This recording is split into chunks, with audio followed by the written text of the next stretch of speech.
Hello, Aquarius. Welcome to Dove and Serpent Tarot. My name is Paul. Thank you so much for letting me read for you.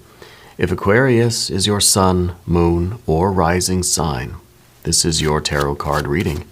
Remember to hit the like button, leave a comment, consider subscribing to the channel, especially if this reading resonates with you.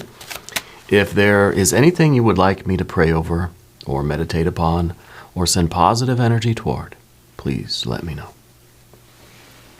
Now, this is going to be a general reading, so try to be open and receptive to whatever may come through during our time together. I am merely the messenger. And I ask you to connect directly with each of these cards and use your own intuition to take you beyond the details that I might provide. And remember, Aquarius, that the most important part of any tarot reading is you. And we start off with a Knight of Swords. This is some fire and air energy, very active. I feel like this is sort of your rapid fire decision making right now. I feel like you are, I don't know if you're in sort of a leadership position or something, or you're in charge of something that requires a lot of decisions happening very quickly.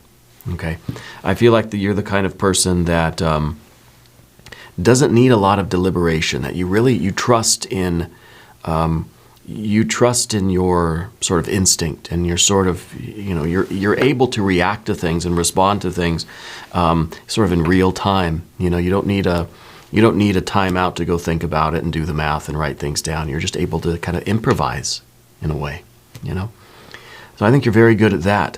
I feel like this card can also sometimes lead us into some rather impulsive decisions.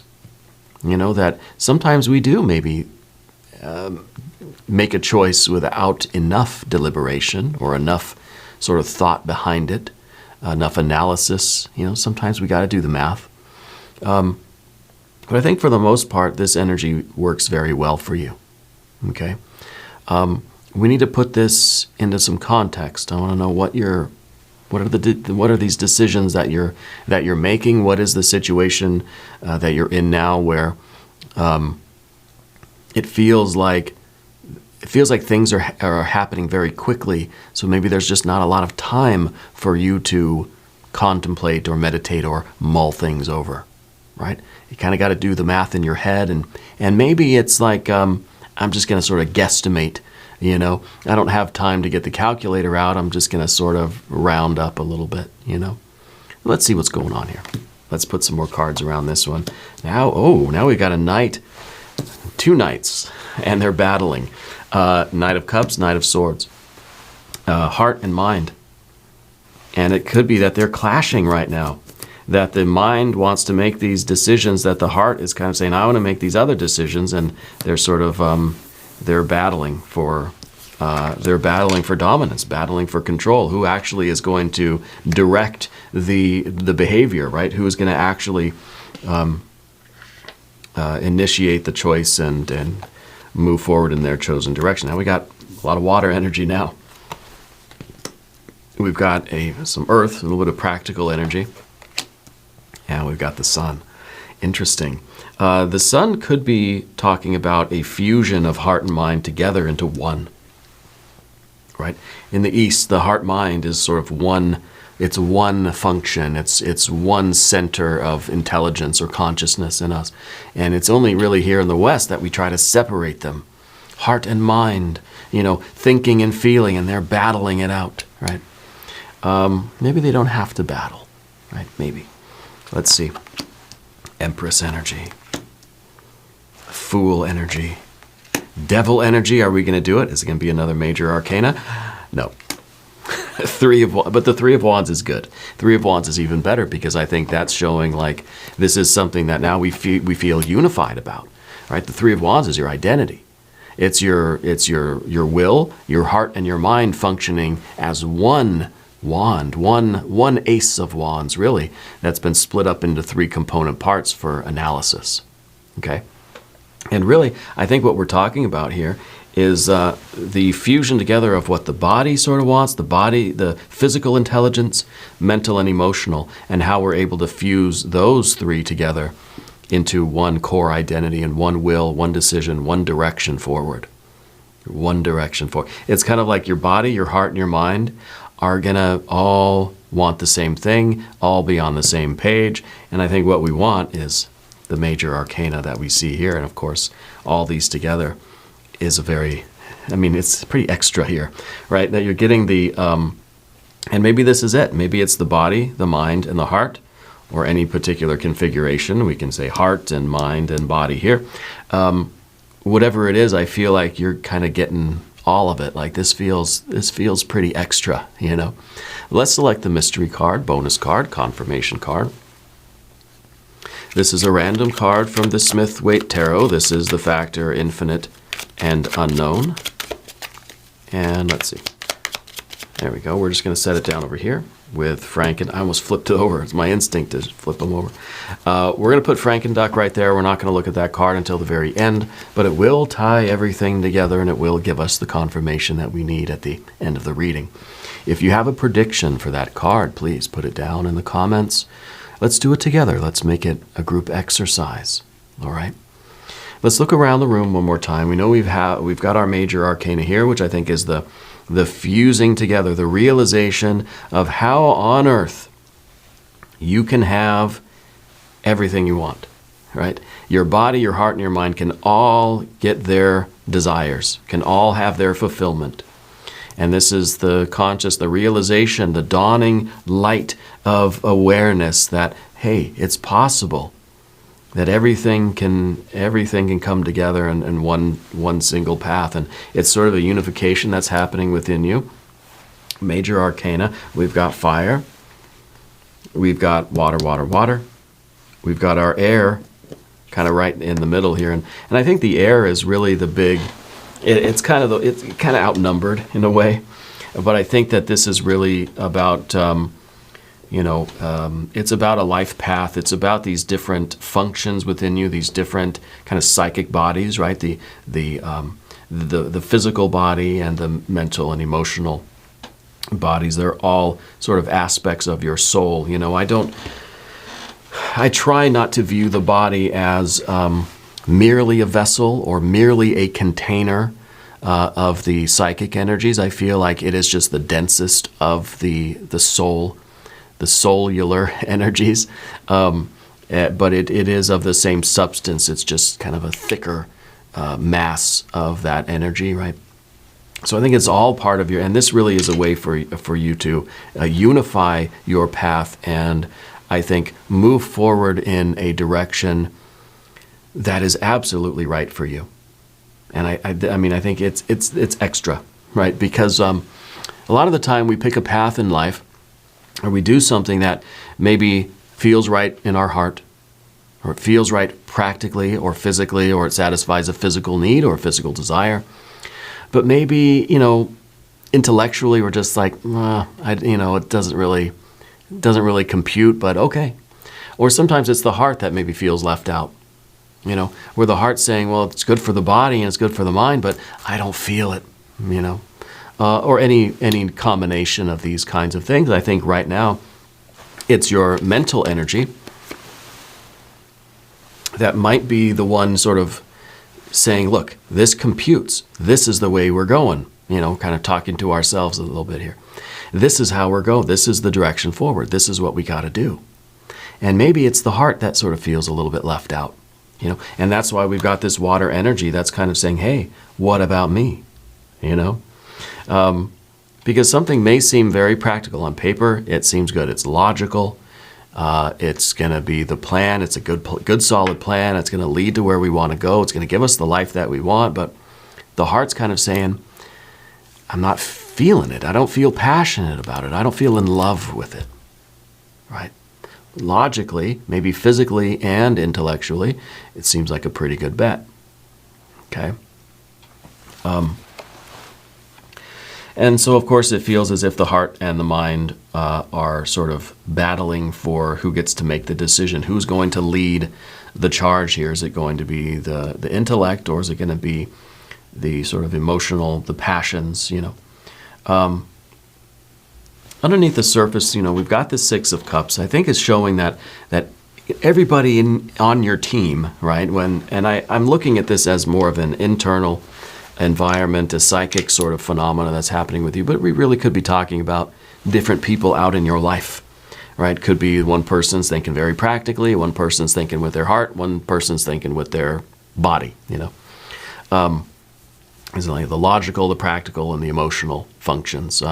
And they could be manifesting as other people in your life, maybe family members, maybe coworkers, friends, or people in your group at school or whatever, okay? But I think with the Six of Cups underneath the surface here, everybody really wants the same things.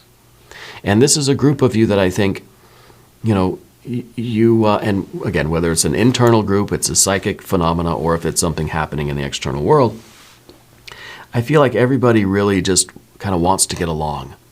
Everybody wants the harmony. Everybody wants love and success and pleasure. Everybody wants to fulfill their desires, right? The body wants what the body wants. Heart wants what the heart wants. The mind wants what it wants.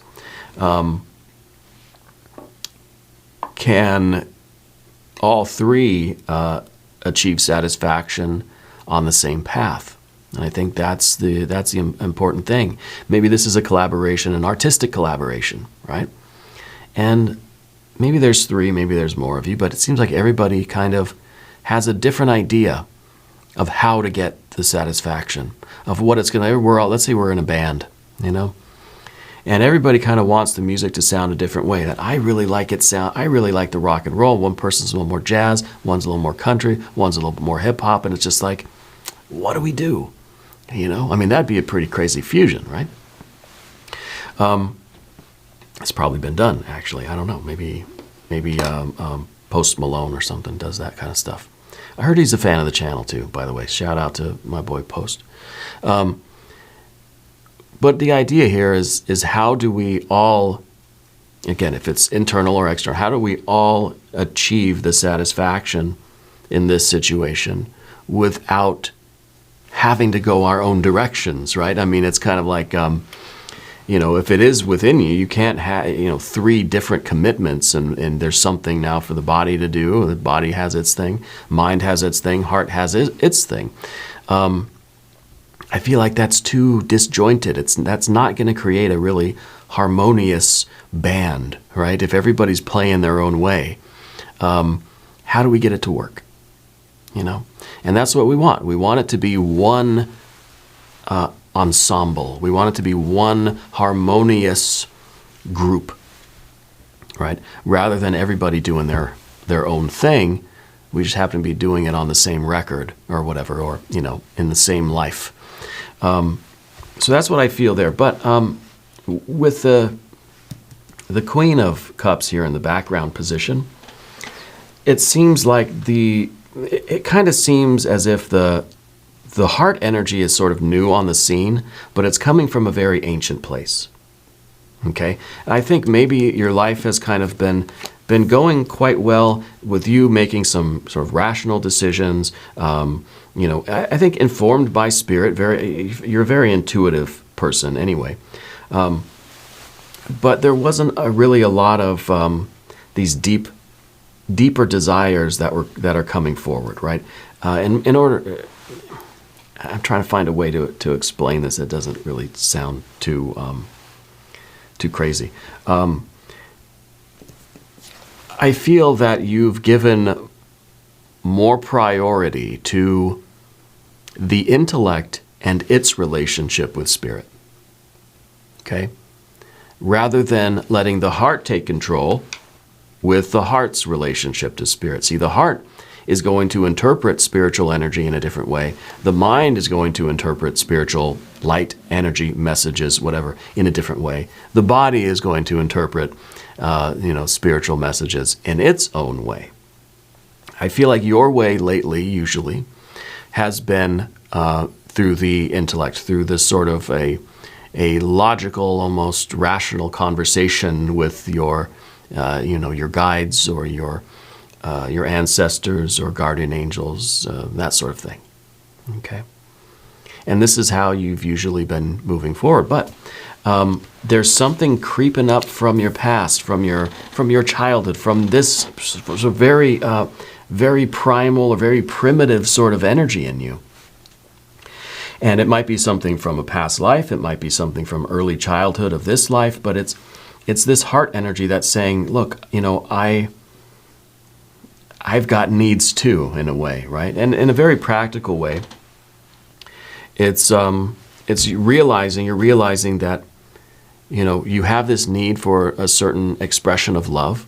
This is the card about giving and receiving love.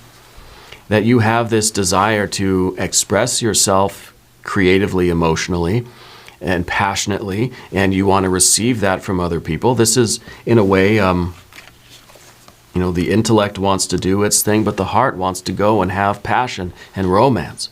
Maybe we want to have structure and order, and we want to have a plan. No, this energy just wants to love and be loved and just go kind of wherever, that passion takes you. And so it seems that there's some irreconcilable differences between these two, but I think you're going to find that they sort of want the same things, and that there might be a path out there that can blend all of this together for you. The Queen of Cups, of course, I think is this it's this emotional need that's coming from a very deep place in you. Okay? And I don't know exactly what that is. I don't want to speculate. I feel like this is something that really speaks to your individual unconscious. Okay? And so I think it's going to be different from all of you, but for all of you. It seems as if this is sort of the emissary that's coming here and saying, hey, I haven't seen you in a while, but there's some things we need to talk about. There's an issue here. Because maybe really it's this, finally there is this energy awakening in you that wants to have more passion and wants to have more of that sort of emotional, intimate experience with life and with the path of life, and doesn't want to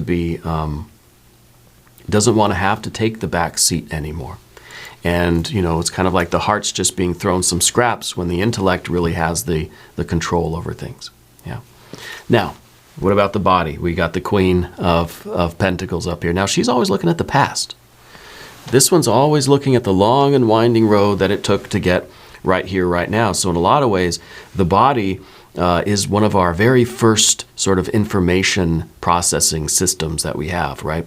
The emotions and the intellect, I think, came later. First, it was just physical nature. Let's say this, very compressed divine energy, soul energy, reacting to the stimuli coming from the physical environment, right?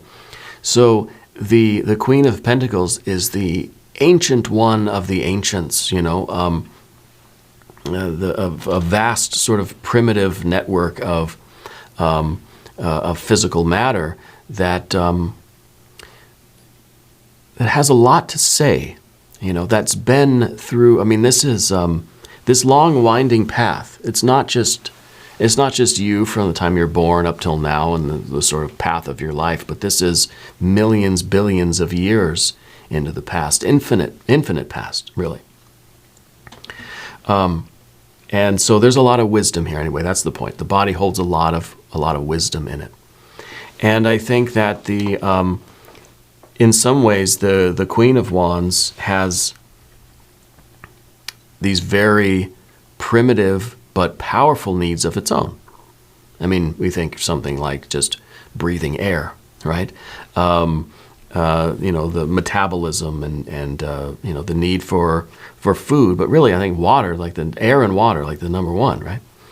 And shelter and food and relationships and intimacy and stimulation and interactions with other sort of physical entities. And so this has kind of a will of its own in a way. So now we've got our three sort of characters set up, within us, yeah. And in some ways we see the body, the physical nature is this kind of just wants certain things. This maybe wants like, I want the comfortable clothes. I want the nice house. I want to have a lot of money in the bank. I want to be able to travel. I want to be able to go do things with my friends and, to start a family, right? That's part of it. I want to enjoy the sensual world, right? And of course, we see the counterpart of this card. I think it's going to team up very much going to team up with this Empress, but we could really assign any of the major arcana to any one of these court cards, right? When we're looking at these three here anyway, which I think this is kind of coming off of that one. The body, the Empress could be the body or the heart, I think. Of course, the Devil card could be, it could be the body or the heart too. I think the only one we know for sure is the air energy being the Fool and the Knight of Swords. Okay, the unity we find in the Sun card here. This is the idea that there is a revelation coming to you that might take you for a surprise, but it's going to be a path that is going to really have everything you want. Your body, your heart, and your mind can be just, like that's perfect. That's got everything. It means extra, And so this is good. And I think that in your very near future, you will realize what this path is for you. It might be a combination of different paths. It might be something you're already doing, but then there's a different angle to it that can be sort of, that can be explored, okay? But I think this is these component parts of you coming together as a whole unit. You're functioning as one star in space, one sun. Yeah. So it's very, very good. We're going to talk about the path of the serpent, and as we do this, I would like to ask for your subscription. If you haven't subscribed yet, please do. It's free, and it really helps out the channel, and I really do appreciate the support. Okay. So let's talk about the Empress energy. It is the satisfaction of physical desires. So in that way, we're kind of we're appeasing our Queen of Pentacles. The Empress is going to get the food and water and shelter and the extra, the physical relationships or the family or the pleasure and the sensuality, the nice clothes, the nice house, the good food, and all the stuff the physical comforts, right? Physical connections and physical intimacy. The Fool, in the position of the environment, I think is kind of an interesting case because as much as we try to live this life of planning things, we try to be intellectuals. I mean, it's kind of like, I think in this day and age, the intellect is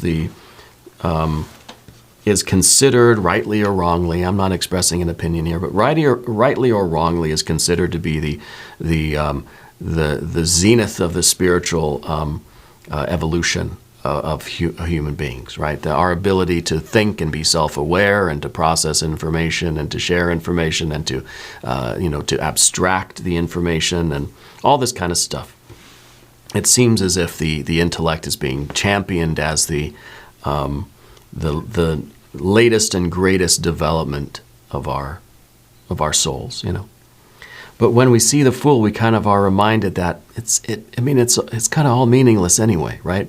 That the mind, what it does is it creates castles in the air. It spins a lot of very fine threads of nothingness that don't really, they don't feel anything, and it's not any kind of a practical thing. It's just words. It's just labels. It's just division. It's just analysis. And so we realize that in some ways it's all folly. Okay, and I think this is a very Zen-like realization for you. Now, it doesn't take away the value of thinking and analysis on its own plane, right? The castles in the air are the perfect habitation for the Knight of Swords because it lives in the air. It's made of air, so on its own plane, all of this thinking and deciding and planning and analysis is just, it's perfect. It is what it is, But it's very Zen-like because I'm kind of imagining like a Zen master who is listening to these very intense debates about something or other, and everybody has these very intellectual arguments going back and forth, and the Zen master just sitting back laughing. Laughing because it's like, look at all this time and energy. Look at all the people that have gathered here to watch these arguments, and they don't result or mean anything in the end without the heart or the body anyway. Without action and commitment and devotion and love, like we're just occupying time. and space. We're just weaving those castles in the air, And so we sort of, we recognize the folly, I think, of our own thinking. Doesn't take away the need and the value of our thought process. I like to read books. I like to think about stuff. I like to have discussions and conversations and debates. But we're realizing that at the end of the day, it's kind of all silly anyway,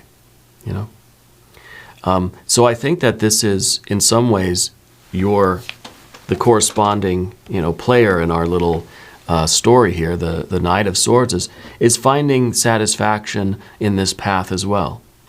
And maybe that satisfaction on this new path, the path of the sun that we are discovering, is one that's going to allow the intellect, the mind, a lot of new pathways of exploration. Maybe this Fool card is really about the curiosity.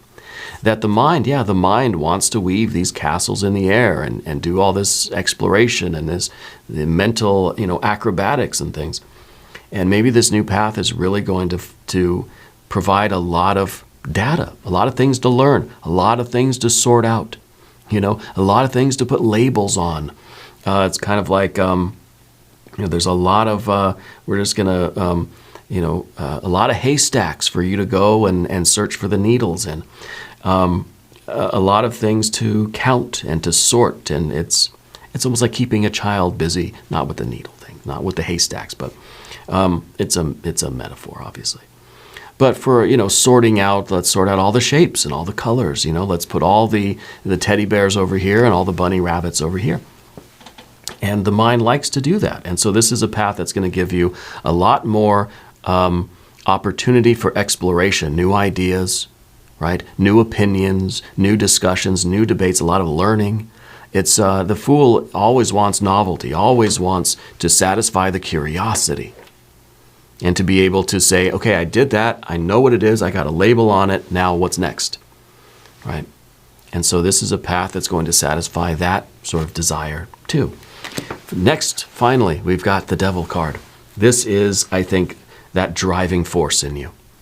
This is when you, and this our corresponding card, our player is going to be the Knight of Cups. When you feel this passionately about something, you're willing to commit to it, and it's almost an obsession that we are hyper-focused and we are enduring, and we have the stamina and we have the drive to climb that mountain all the way to the top. I'm never going to stop until the body says, feed me, rest me. This is a path with heart. This is a path that's going to give you something to strive for. This is something that you're going to be yearning for.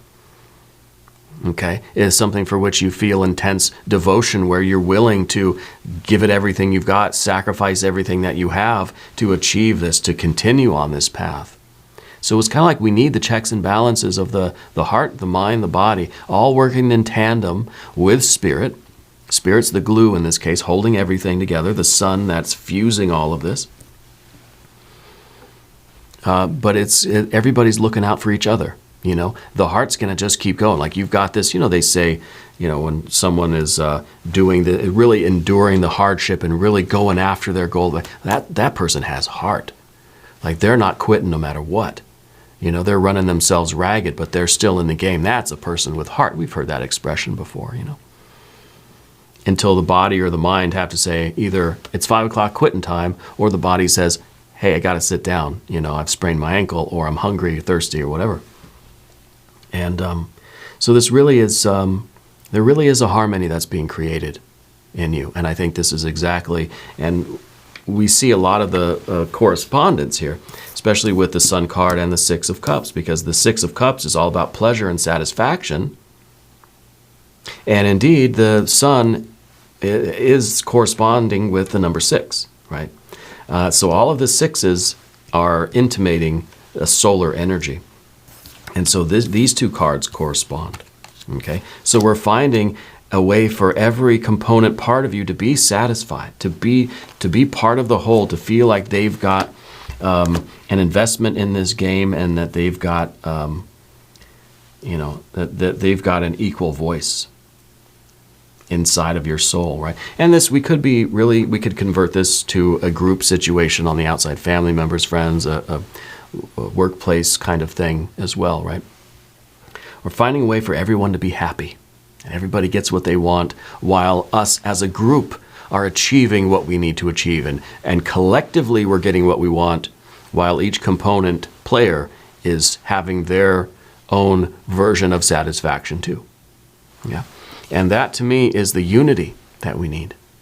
Unity within ourselves. Maybe this is about the unity of your group of people, coworkers, friends, family members, whatever it is, right? This is really cool. I like this one. I think this is one of those sort of weird abstract readings that I think is right up your alley, Aquarius. I think this is something that you enjoy, something like this. I don't know what the path is that you're choosing or what you are discovering, but I feel that it is going to meet all of these requirements. And I think that you're going to discover this very soon. I think it feels like it's extra. I feel like this is like,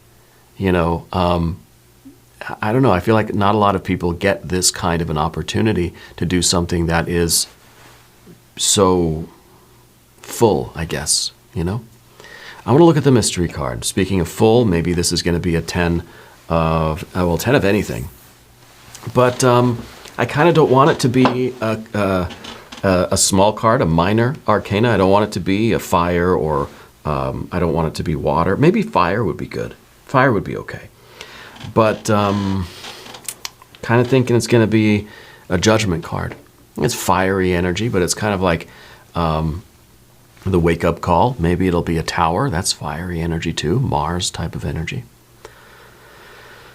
I feel like we need a major arcana that is going to sort of be able to team up with this one. Yeah. So let's see what we have. If you have a prediction, put it down in the comments. The Hermit. Interesting, the Hermit. Well, it is major arcana energy. The Hermit, I think, is referring to this being more an internal thing than it is an external. Okay? Even if it is kind of part of a group and that's the situation that you're kind of dealing with, this is primarily meant for you to be focused inward and working on this within yourself. If it is happening in your external environment, it's meant to point your attention inward. Okay? And the Hermit is that energy that looks within to find the light. And the Hermit inside the lamp is a little tiny sun, a little tiny hexagram in there, right? And that's the sun, the 6, right? And so it's about looking within and finding the unity,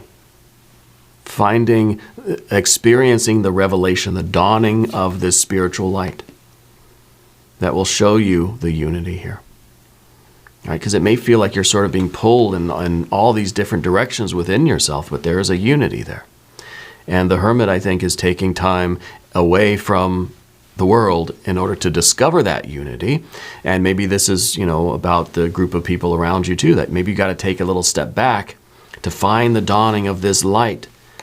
And then you go back to work on Monday and you say, I know the answer, right? But you've got to do the introspective work first. Okay. Anyway, fascinating. I love this reading. This is my style. I like this a lot. We're going to do an extended reading too. If you want to stick around, there's a link up top. There's one down below.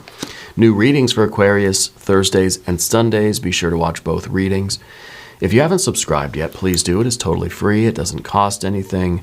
Leave a comment. Let me know where in the world you're watching from. I want you to know that you're the most important part of Dove and Serpent Tarot.